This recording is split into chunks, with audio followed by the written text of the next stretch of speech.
ইনশাল্লাহ ভাই, বাকি নামাজের পরে মসজিদে ইমানে কিনের কথা হইব। ওই মুসল্লি, তোরা হগলতে ববি, নাইলে কিন্তু ছান্ডে মান্ডে কলজ করে দিব, কয়া দিবাল আছে। মুসল্লিরা তো সব ভয় বসে গেছে, সর্বনাশ যে লোক এলান করছে, না বসলে তো খবরই আছে। তো বসার পরে মিশা সওদাগরকে বললো যে আপনি একটু কালেমার পয়েন্টটা আলোচনা করেন। তো মিশা সওদাগর কালেমার পয়েন্ট আলোচনা করতেছে এইভাবে: আমরা দু চোখে যা কিছু দেখি আর না দেখি, সব আল্লাহ সৃষ্টি মাখলুক। মাখলুক কিছু করতে পারে না আল্লাহর হুকুম ছাড়া, আর আল্লাহ সব কিছু করতে পারে মাখলুক ছাড়া, ঠিক কিনা? তো যাই হোক, সে তার মতো করে বলে গেল। এরপরে ওই ডিপজলকে আবার বললো যে আপনি একটু নামাজের বিষয়টা আপনার মতো করে বলেন। তা ডিপজল নামাজের বিষয়টা বুঝাইতেছে এইভাবে: ওই আল্লাহ রাসূল জ্যামতে জ্যামতে নামাজ পড়ছে, আর সাহাবীগো শিখাইছে অমতেই নামাজ পড়তে হইব, বোঝো নাই মাসলাটা, দুধু খাও। এই ইমাম সাহেব, আরে নামাজ শিখাই দিবে। যাই হোক, সে তার মতো করে বললেন। এরপরে জিকিরের বিষয়টা দিয়ে হলো কাবিলাকে। তা কাবিলা জিকিরের বিষয়টা তার মতো করে বলতেছে এইভাবে: ওর হালতে মাওলা পাকের জিকির তোমার দিলের ভিতরে টাস টাস করিয়ে বাজতে থাকে।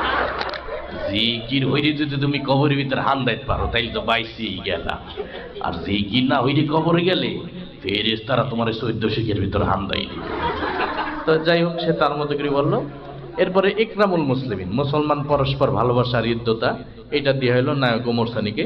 তো নায়ক ওমর সানি তার মতো করে বলতেছে এইভাবে: একজন মুসলমান আরেকজন মুসলমানের দুঃখ কষ্ট ভাগাভাগি করে না, নাম ইকরামুল মুসলিমের। চৌধুরী সাহেব, আমরা গরিব হতে পারি, আপনার মতো বদ্দিন নই। আমি গত মাসেও 3 চিল্লা দিয়েছি।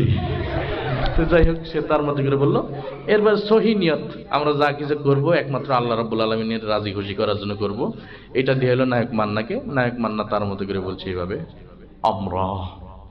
আমরা যা কিছু করব পৃথিবীর কোনো মানুষকে খুশি করার জন্য করব না, হ্যাঁ, একমাত্র আল্লাহ রাব্বুল আলামিনকে খুশি করার জন্য করব। তো যাই হোক, সে তার মতো করে বললো। এরপরে দাওয়াতে তাবলীগের বিষয়টা দেওয়া হলো নায়ক রুবেলকে। তো নায়ক রুবেল তার মতো করে দাওয়াতে তাবলীগের বিষয়টা বলছে এইভাবে: আল্লাহর দিয়া জান, আল্লাহর দিয়া মাল, আল্লাহর দিয়া সময় দিয়ে আল্লাহর রাস্তায় বের হয়ে আল্লাহর দিয়া জান মাল সময়ের সঠিক মূল্যায়ন করতে হবে।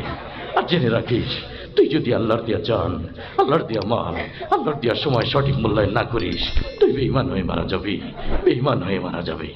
আজকের মতো আমি এখানে বিদায় নিচ্ছি। আবার আগামী অনুষ্ঠানে দেখা হবে ইনশাআল্লাহ।